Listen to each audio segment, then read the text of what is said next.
जय गुरु जी, नमस्कार। I hope you all are doing fine. आज का सत्संग है गुरु जी के फूलों की खुशबू के ऊपर, क्योंकि बहुत सारे कमेंट आते हैं कि अंकल बहुत कन्फ्यूजन होती है गुरु जी के फूलों की खुशबू के बारे में, थोड़ा सा इसके ऊपर बताइए।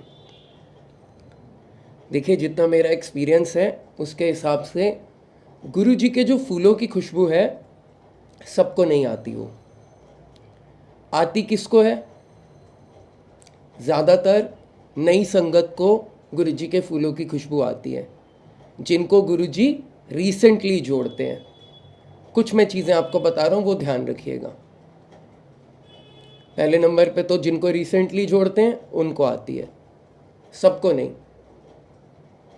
सेकेंडली, कई बार हमारा जब बिलीव होता है गुरु जी पर डगमगाने लगता है, जब थोड़ा सा हिलता है विश्वास, उस समय गुरुजी अपने फूलों की खुशबू प्रदान करते हैं। तीसरा, जब कोई संकट हमारे ऊपर आ जाता है, कोई फैमिली मेंबर हॉस्पिटल में एडमिट है या कोई घटना ऐसी घट गई है जो हमें डरा रही है, उस टाइम गुरुजी अपने फूलों की खुशबू देते हैं। पुरानी संगत के साथ ऐसा कम होता है, नई संगत के साथ ज़्यादा होता है। इसका कारण क्या है? इसका कारण सिर्फ एक है। गुरुजी ये बताते हैं कि मैं हूँ और मैं तेरे साथ हूँ। मुझ पर विश्वास कर और आगे बढ़। ये नहीं कि हम वहाँ पर रुक जाएं, और ऐसा भी नहीं कि हम शोर मचाते जाएं। जो तीसरा बंदा मिले उसको ये बताते जाएं कि देखो मुझे गुरुजी के फूलों की खुशबू आई, तुम्हें आई कभी? इससे ना चाहते हुए भी हमारे मन में अहंकार बढ़ता है। तरीका क्या है? बताना चाहिए, गुरु की कृपा का हमेशा बखान करना चाहिए। सही तरीका है सत्संग में, चाहे वो सत्संग रिकॉर्ड करके हो या संगत को फेस टू फेस, जो कम्युनिटी सत्संग होता है किसी के घर में या कम्युनिटी हॉल में, वहाँ पर हो। ऐसी जगह पर इन चीज़ों के बारे में बात करनी चाहिए। जो गुरु जी ने आपके कल्याण किए हैं उसको सबको बताओ, लेकिन इंडिविजुअली नहीं, सब संगत के बीच में बताओ। उसका कारण क्या है? उसका कारण ये है कि जब आप सब संगत के बीच में बताएंगे ना, तो उस समय आप और संगत के सत्संग भी सुनेंगे, तो अहंकार आने का जो चांस है वो काफ़ी कम हो जाएगा। लेकिन आप अपने किसी कज़न को, किसी फ्रेंड को, किसी नियर बाई को बताएंगे, तो फिर ऐसा होगा, किसी को हुए होंगे, किसी को नहीं हुए होंगे गुरुजी के दर्शन या फूलों की खुशबू या ड्रीम दर्शन। तो वो व्यक्ति के मन में ये भाव आएगा कि कहीं मेरी जो तपस्या है, मेरा जो गुरुजी के प्रति लगाव है, वो कम तो नहीं, इसका ज़्यादा तो नहीं। और हमारे मन में भी ना ये चीज़ आ जाती है कि मेरी भक्ति थोड़ी सी ज़्यादा है, इसलिए गुरुजी मेरे को दर्शन दे के गए हैं। आई होप यू अंडरस्टैंड। जो बात मैं आप तक पहुंचाना चाह रहा था, गुरुजी आप तक पहुंचाना चाह रहे थे, वो बात आप तक पहुंच गई हो। आंटी का सत्संग सुनते हैं, सत्संग भी इसी बारे में है। फूलों की खुशबू आई उनको, कैसे आई, पूरा सत्संग सुनते हैं। आइए, जय गुरुजी। मैं इतनी ज़्यादा परेशान थी कि मैं बता नहीं सकती संगत जी। मतलब ना मैं डिवोर्स ले सकती थी क्योंकि मेरे बच्चे थे, और डिवोर्स लेना मैं चाहती हूँ। डिवोर्स लेना होता तो शायद मैं स्टार्टिंग में हमारा होने वाला था, बट चलो किसी वजह से नहीं हुआ। भगवान ने चलो उस टाइम भी हमारा रिश्ता बचाया, लेकिन हमारे रिश्ते में वो प्यार, वो चीज़ रही नहीं गई थी। तो हमारी लाइफ में ना कुछ अच्छा नहीं चल रहा था। तो फिर क्या हुआ, अब मैं हर जगह, आपको पता है जब हम परेशान होते हैं तो हम ना हर टाइम कहीं ना कहीं किसी के पास जाते हैं। तो हम कहीं से बाबे को ढूंढते हैं, कभी कहीं से पंडित के पास जाते हैं, और मैंने भी वो किया। हर चीज़ वो करी कि हमारी लाइफ में खुशी बनी रहे, हमारी लाइफ में सुख शांति बनी रहे। कि मतलब वो चीज़, वो जो मतलब रिलेशन में होता है, शादीशुदा में लाइफ में होता है, जो हस्बैंड वाइफ रहते हैं, वैसा रिलेशन हमारा भी हो। तो मैंने वो सब किया, लेकिन कोई फ़र्क नहीं पड़ा, कुछ नहीं। मैं बहुत परेशान हो गई थी, मैं निराश ही हो गई थी। मतलब ऐसा हो गया था कि ख़त्म है सब, मेरे को ना उम्मीद ही उठ गई थी अपनी ज़िंदगी से। मतलब बहुत बोरिंग, सब कुछ ख़त्म, ऐसा लग रहा था सब कुछ ख़त्म हो गया, कुछ नहीं बचा इस लाइफ में। तो एक बार ऐसे अचानक ना मैं अपनी मम्मी के घर गई हुई थी, बच्चों की छुट्टियां थी गर्मियों की, तो मैं अपनी मम्मी के घर रहने गई हुई थी। तो वहाँ पे ना देखिए संगत जी, मैंने ना मेरी एक फ्रेंड है, उससे मैंने बहुत टाइम पहले बात करती थी, और अब ये देखिए ऑलमोस्ट 1 ईयर ही हो गया था, मेरी उससे कोई बात नहीं हुई। एंड अचानक पता नहीं क्या हुआ मेरे माइंड में, उस दिन मैं अपनी मम्मी के घर आई तो मैंने ना, मेरे माइंड में आया कि चलो उसको फ़ोन करती हूँ मैं। 1 साल से जिससे मैंने कभी बात नहीं करी, पता नहीं अचानक से कहाँ से मुझे उसकी याद आ गई, मैं कहा चलो उसको फ़ोन करती हूँ। मैंने उससे फ़ोन किया, मैंने बात करी, मैंने तो वैसे ही पूछा हाल-चाल वगैरह, मैं कहा और सब ठीक है, बढ़िया। तो उसने मुझे बताया, मैं कहा, और क्योंकि उसकी लाइफ़ में भी बड़ी प्रॉब्लम्स थी, उसके भी हस्बैंड के साथ सेम ऐसे इश्यूज़ चल रहे थे जैसे मेरे साथ थे। तो जैसे ही मैंने उससे पूछा कि अब तेरी लाइफ कैसी चल रही है, तो शी सेड, बस अब मैं तो उनको एक गुरुजी के साथ जुड़ी हूँ, उनके साथ ना मेरी लाइफ में बस बहुत चेंजेस आए हैं, मैं बहुत खुश रहती हूँ, मेरे में खुद में इतना चेंज आया है, मैं खुद इतनी पॉजिटिव हुई हूँ, घर में सब कुछ बहुत अच्छा चल रहा है। तो मेरे मन में एक उम्मीद जगी, मैंने सोचा कि कहाँ मैं इतने लोगों के पास जाती रही हूँ, अब क्या पता यहीं पर ही मेरा कुछ हो सकता है गुरुजी के साथ जुड़ने के बाद मेरा सब कुछ ठीक हो, मेरा कल्याण हो सके। तो संगत जी, मैंने उसकी बातें सुननी शुरू करी तो उसने मुझे बहुत कुछ बताया कि हाँ गुरुजी ऐसे करते हैं, गुरुजी सपने में आते हैं, वो जोत जलाती है तो उसकी जोत में ना दर्शन भी होते हैं, कभी कुछ बन जाता है, कभी फूल बन जाता है, कभी दिल बन जाता है, मतलब कुछ ना उसकी जोत में बन जाता है। तो मुझे फ़ोटोज़ भेजती थी वो, तो मुझे बड़ा अच्छा लगता था, मैंने कहा हाँ, बहुत अच्छा लगता था, और उसने मुझे बताया कि उसकी लाइफ में भी बहुत चेंज आया, गुरुजी के आने के बाद बहुत चेंज आया। तो मैंने कहा ठीक है, उसने मुझे बोला कि ऐसे-ऐसे है, तो तेरी लाइफ में भी प्रॉब्लम है ना, तो इनका कर, गुरुजी की सत्संग सुनो। उसने मुझे सत्संग शेयर किए गुरुजी के, एंड तब से मेरी गुरुजी के साथ जर्नी शुरू हुई।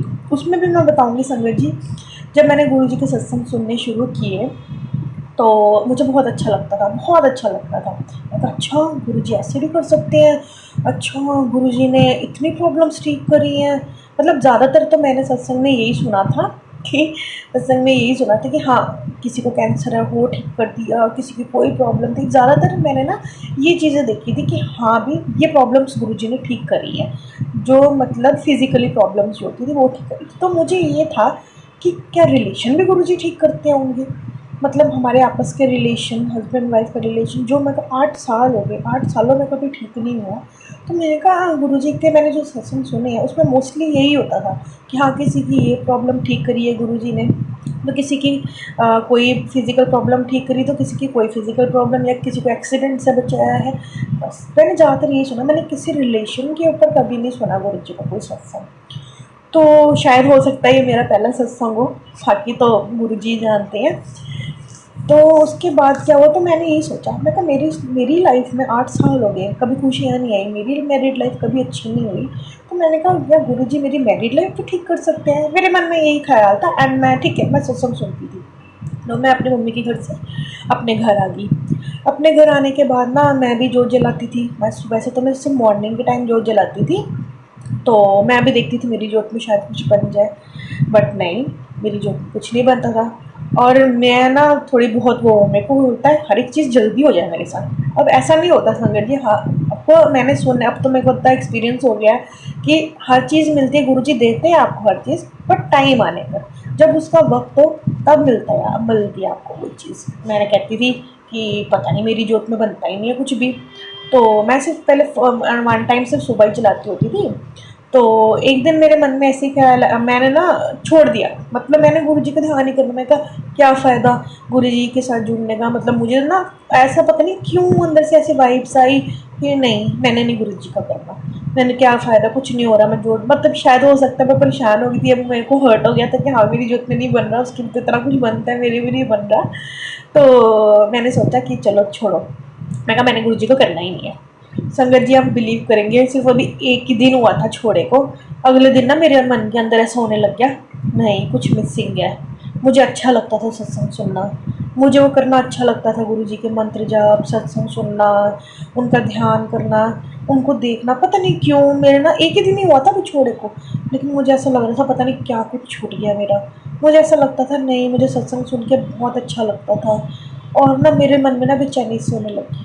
मैं कहा नहीं, अब मैं गुरुजी को कभी नहीं छोड़ूंगी, मैं तो कौन होती हूँ छोड़ने वाली, तो गुरुजी ही हैं। तो एक दिन ही हुआ होगा, अगले दिन मैं बस उसके बाद से फिर मैंने गुरुजी का हाथ पकड़ा, गुरुजी ने मेरा हाथ पकड़ा, मैं तो ये कहूँगी गुरुजी ने मेरा हाथ पकड़ा।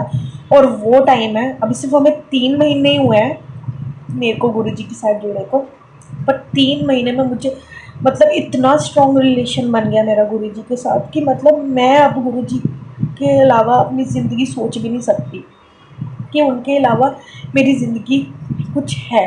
मतलब ऐसा लगता है कि अगर गुरुजी नहीं होते मेरी लाइफ में तो मैं तो मर गई होती।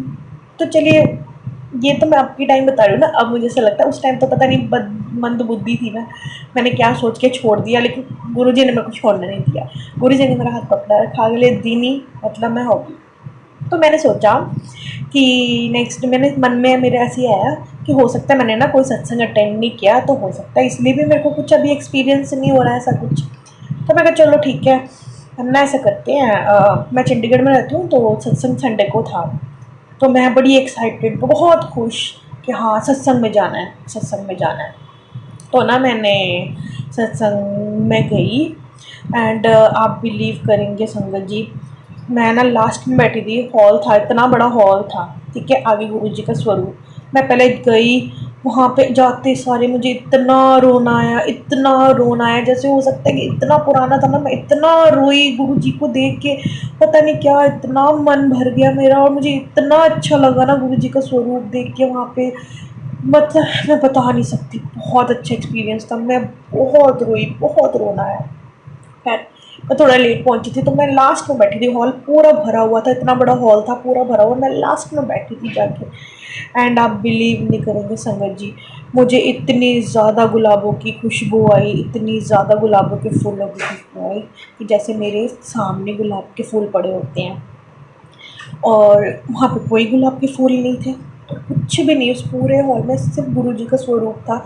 वहाँ पे फ्लावर्स लगे हुए थे, माला लगी हुई थी, लेकिन वो भी गुलाबों की नहीं थी, दूसरे वाइट कलर के जो फ्लावर्स होते हैं ना, उनकी माला लगाई हुई थी गुरुजी के स्वरूप पर। मैं लास्ट में बैठी, इतना बड़ा हॉल एंड वहाँ पे गुलाब के कोई फूल नहीं, लेकिन मुझे इतनी ज़्यादा गुलाबों की फूलों की खुशबू आई जैसे मेरे सामने ना कितने सारे रोजेज़ रखे हूँ। तो फर्स्ट टाइम था तो मेरे को लगा शायद वैसे ही आ रही होगी, और आई भी पूरे 5 मिनट तक मेरे को आई होगी, और मुझे बहुत अच्छा लगा, बहुत अच्छी फीलिंग हुई उसके बाद। तो ना फर्स्ट टाइम मुझे तो ऐसा लगा कि मुझे तो अभी एक्सपीरियंस नहीं था ना इतना, तो मुझे लगा कि हो सकता है कि वैसी आ रही होगी, मेरा इतना ध्यान भी नहीं गया, मेरी फ्रेंड मेरे साथ में बैठी थी।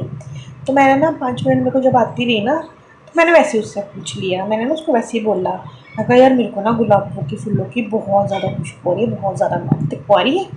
कहती नहीं, मेरे को तो कोई नहीं आ रही। ओह माय गॉड, उस टाइम मुझे लगा कि सच में कॉन्टेक्ट इतनी सी वे मेरे को आ रही है। और वो कहती, तो मैं कहती हूँ कॉन्ग्रेचुलेशन कॉन्ग्रेचुलेशन, कहती तेरे को तो मतलब गुरु जी ने तेरे को अपनी शरण में ले लिया है। मैंने एक सत्संग भी सुना था, उसमें ऐसे ही कहते हैं जब आपको गुलाब की खुशबू आ रही है तो समझ लो गुरु जी ने आपको उस टाइम पे शरण में ले लिया। तो वो कहती बहुत, ये कहती आप तो बहुत लक्की हो, फर्स्ट टाइम आए हो आप और आपको गुलाब को आपको गुरु जी ने शरण में ले लिया अपने। मैं इतनी खुश, मतलब वाकई इतनी स्ट्रॉन्ग गुलाब की खुशबू, और मेरे साथ बैठी उसको नहीं आ रही, सिर्फ मुझे आ रही है। मैं मतलब मैं गुरुजी शुक्राना शुक्राना गुरुजी, मैं बहुत शुक्राना करती हूँ गुरुजी का, जो उन्होंने मुझे अपनी शरण में लिया।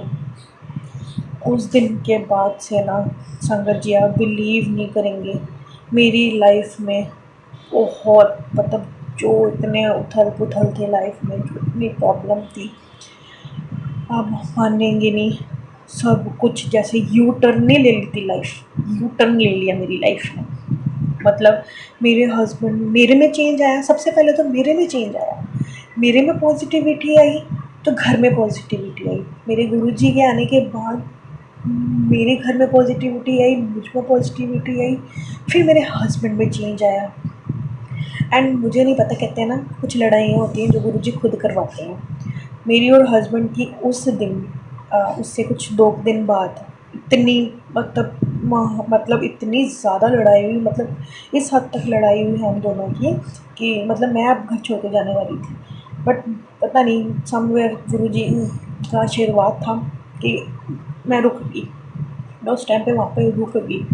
एंड हमारे बीच में बहुत लड़ाई, इतनी लड़ाई हुई कि ये चलेगा, मतलब मुझे इतना रोना है, इतना रोना है।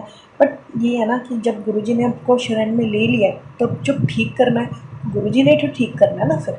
पर कई बार ये होता है ना, कुछ लड़ाइयाँ ऐसी होती हैं जो गुरुजी खुद करवाते हैं। तो उस टाइम वो लड़ाई करवाई, मेरे मन में गुरु जी के लिए कुछ नहीं आया, आप मानेंगे नहीं। इतना हमारी इतनी गंदी लड़ाई हुई थी, इवन कि मेरे मम्मी पापा को भी, मेरे mother in law father in law को भी पता चल गया था हमारी लड़ाई का। तो हस्बैंड तो दूसरे रूम में चले गए। उसके बाद मैं सो गई, मैं इतना रोई, लेकिन मेरा गुरु जी के ऊपर से विश्वास नहीं उठा। मैं गुरु जी का बस मंत्र जाप करती रही। और मेरा साथ हमेशा ऐसे होता था, पहले भी कभी ऐसे ही होता था। मैं बहुत परेशान होती थी ना, तो मैं अगर रोती थी तो मेरे को कहीं से ना चैन नहीं आता था। मैं रोई जाना, रोई जाना, रोई जाना। उस रात को पता नहीं क्या हुआ, जब ये सब लड़ाई हुई, मैं इतना रो रही। और मैंने ना कुछ नहीं, सिर्फ मन में ना मंत्र जाप किया। मैंने सिर्फ संगत जी 2 बारी ही मंत्र जाप किया होगा। मेरे मन में जैसे ना इतनी शांति आई, मेरे आंसू उसी टाइम रुक गए। पता नहीं कैसे, नहीं तो कभी नहीं ऐसा हुआ। तो उस टाइम सिर्फ 2 बारी मंत्र जाप करने से ही मेरे आंसू उसी टाइम रुक गए और उसी टाइम मुझे नींद आ गई। नहीं तो पहले कभी इतनी हमारी लड़ाइयाँ होती थी, मैं इतना रोती थी, मुझे नींद ही नहीं आती थी। किसको आती है नींद इतनी लड़ाई में? लेकिन नहीं, उस टाइम जब गुरुजी ने, क्योंकि वो लड़ाई गुरुजी ने करवाई थी, क्योंकि उन्होंने ठीक करना था। तो गुरुजी ने वो लड़ाई करवाई, उसके बाद मैंने मंत्र जाप किया, उसके बाद मुझे मन को इतनी शांति मिली, मैं सो गई।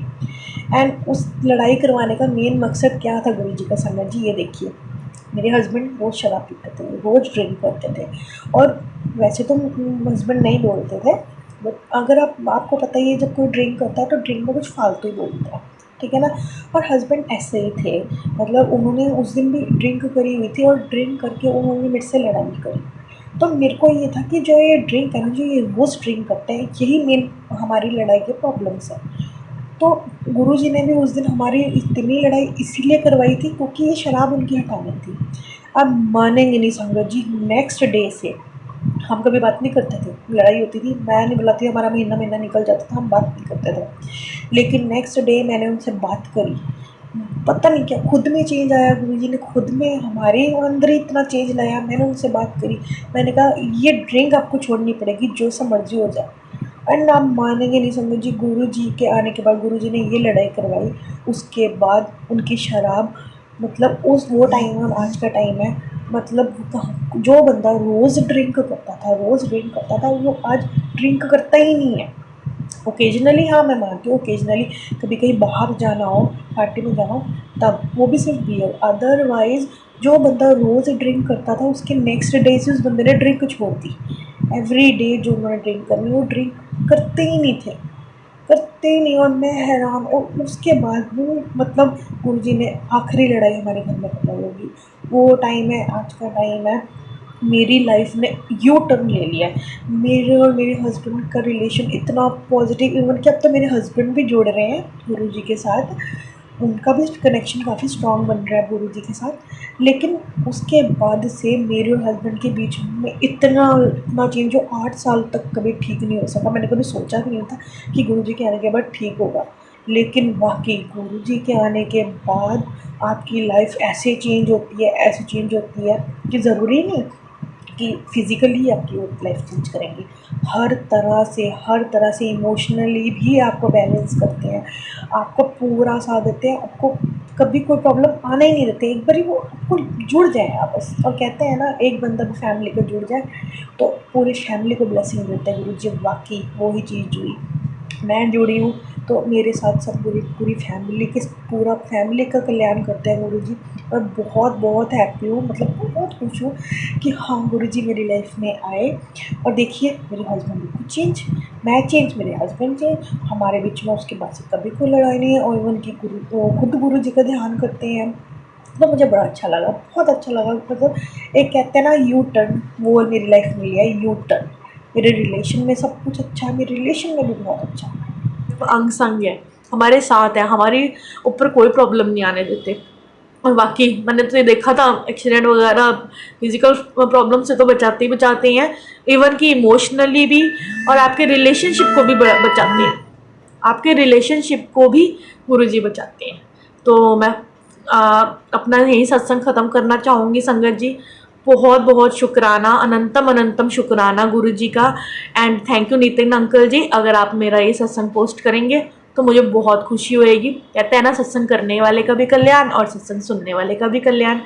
तो अगर गुरु जी ने चाहा तो मेरा सत्संग ज़रूर आप लोगों के सामने आएगा संगत जी। And thank you so much संगत जी, and thank you so much Guru ji, thank you Nitin uncle ji, मुझे प्लेटफॉर्म देने के लिए कि मैं अपना सत्संग शेयर कर सकूं। Thank you. जय गुरु जी, जय Guru ji. I love you so much Guru ji. सदा अद्भुत कृपा बनाए रखियो गुरु जी अपनी। Thank you so much. Aunty thank you Jyoti ji. Guru ji ते कृपा बनाणगे, तुसी भी थोड़ी जी कृपा बना लो साडे ते। आंटी थोड़ा तो जेड़ा सत्संग है ना, रिकॉर्डिंग, मैं रोज़ कहता हूँ संगत से कि भाई रिकॉर्डिंग थोड़ी सी साफ भेजा करो ताकि अच्छे से समझ आए सबको सत्संग। इतनी डिस्टरबेंस आपके सत्संग में आंटी। बैकग्राउंड में आपने एक फ़ैन या कूलर कुछ चलाया हुआ था, आई डोंट नो। एंड आते आते जो लास्ट में आपने जो लाइंस बोली हैं तो आपका आवाज़ जो है वो बिल्कुल क्लियर हो गई। पता नहीं आपने फिर क्या उसमें चेंजेस किए हैं सेटिंग में, फ़ैन बंद किया है या क्या किया, आई डोंट नो। इसीलिए मैं बोलता हूँ सभी संगत से, प्लीज़ आप सबसे रिक्वेस्ट है, जब अपना सत्संग रिकॉर्ड करें पहले 2 लाइन आप बोलें, उसको स्टॉप कर दें और वो 2 लाइन सुन लें कि आवाज़ मेरी ठीक आ रही है। आई अंडरस्टैंड कि आधा घंटा का सत्संग रिकॉर्ड करके फिर से एक बार रिकॉर्ड करना इज़ डिफ़िकल्ट। तो उसका तरीका ये है, just speak for 2 minutes, 1-2 minute बोलिए, उसको स्टॉप करिए, वो सुन लीजिए। ठीक है तो आगे फिर से कर दीजिए। ठीक है, क्लियर आवाज़ में। आई होप आगे से जो भी संगत भेजेंगे क्लियर बैकग्राउंड नॉइस के बिना भेजेंगे। नीचे ईमेल एड्रेस दिया है, जैसा ज्योति आंटी ने सत्संग शेयर किया, आप भी सत्संग सारी संगत से शेयर कर सकते हैं इसी ईमेल एड्रेस पर। और आंटी ने कहा कि हस्बैंड वाइफ के ऊपर ज़्यादा सत्संग नहीं है, ये बात ठीक है आंटी, बहुत कम संगति शेयर करते हैं बिकॉज पर्सनल लाइफ होती है। हम तो किसी को कह नहीं सकते कि आप शेयर कीजिए ऑन देयर पर्सनल लाइफ, और कितना डीपली जाना है ये आपकी ऑनेस्टी है। You are very brave to share all those things of your personal life. हर कोई नहीं कर पाता है, हर किसी के अंदर इतने गट्स नहीं होते कि अपनी पर्सनल लाइफ को इतना डिटेल में शेयर करने का। हाँ, कभी कभी जो संगत कर देते हैं उसका फ़ायदा फिर देखिए हज़ारों लाखों लोगों को होता है, जैसे होगा आपके सत्संग से। इतना ज़्यादा रिलेशन में उतार चढ़ाव आने के बाद, 8 साल स्ट्रगल करने के बाद फिर गाड़ी पटरी पर आ गई। Don't lose hope is a moral of the story. Don't lose hope is a moral of the story. उम्मीद का दामन मत छोड़िए, गुरु जी पर भरोसा रखिए। ऐसा नहीं कि कल अगर सब कुछ गलत हो रहा था तो आने वाले कल में भी सब कुछ गलत होगा। जस्ट बी पॉजिटिव, सब बढ़िया होगा। Everything will be fine, don't worry, be happy, खुश रहिए। चलिए अब स्टोरी सुनते हैं आज की। एक बार एक सेवादार गुरु घर गया तो उसने सोचा कि मैं पाठी से मिलकर चलता हूँ। पाठी उसी के गांव का रहने वाला था। पाठी ने सेवादार से आने का कारण पूछा तो सेवादार ने कहा कि मैं वैसे ही तुमसे मिलने आ गया। पाठी ने कहा, ए भाई, तुम ऐसे ही घूम घूम कर अपने जीवन का कीमती वक्त बर्बाद कर रहे हो। तुम्हारे पास अब गुरु जी का डायरेक्ट टेलीफोन नंबर है, उसे मिलाया करो, अर्थात गुरु को याद किया करो, भजन सिमरन किया करो। अगर तुम्हारी बात गुरु जी से ना भी हो पाई तो गुरु को ये ज़रूर पता चल जाएगा, उनके पास टेलीफोन की घंटी ज़रूर बज जाएगी कि उनको उनके किसी भक्त ने याद किया है। एक ना एक दिन वो सुबह भी आएगी जब हमारी बात हमारे गुरु से होगी, हम उनके दर्शन करेंगे। इसलिए हम सभी को बिना वक्त बर्बाद किए एक एक पल गुरु का ध्यान करना चाहिए। गुरु का भजन सिमरन हमेशा हमें हर पल करना चाहिए। जय गुरु जी। चंद लाइनें शेयर करता हूं मैं आपसे। गलती कबूल करने और गुनाह छोड़ने में कभी देर ना करें। क्योंकि सफर जितना लंबा होगा वापसी उतनी ही मुश्किल हो जाएगी। सफर जितना लंबा होगा वापसी उतनी ही मुश्किल हो जाएगी।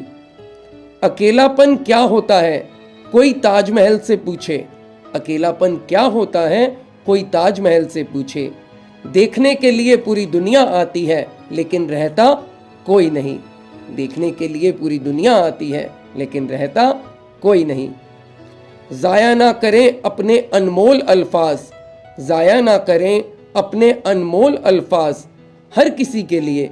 बस खामोश रहें और देखें तुझे समझता कौन कौन है। तुझे समझता कौन कौन है। जय गुरु जी। आई होप आप सबको आज का सत्संग, आज की स्टोरी अच्छी लगी होगी। मुझे कमेंट करके बताइएगा। लाइक ज़रूर कीजिए, सब्सक्राइब भी कीजिए नए हैं, और कमेंट करके मुझे ज़रूर बताइएगा कैसा लगा आपको आज का सत्संग, आज की story. I will see you very very soon. गुरु जी की आज्ञा हुई, गुरु की कृपा हुई तो बहुत जल्द मैं आपसे फिर मिलूँगा। अपना ख्याल रखिए, अपने सभी परिवार वालों का बहुत बहुत ख्याल रखिए। Thank you very much for staying with me. Stay healthy, stay blessed. Bye bye. जय गुरु जी।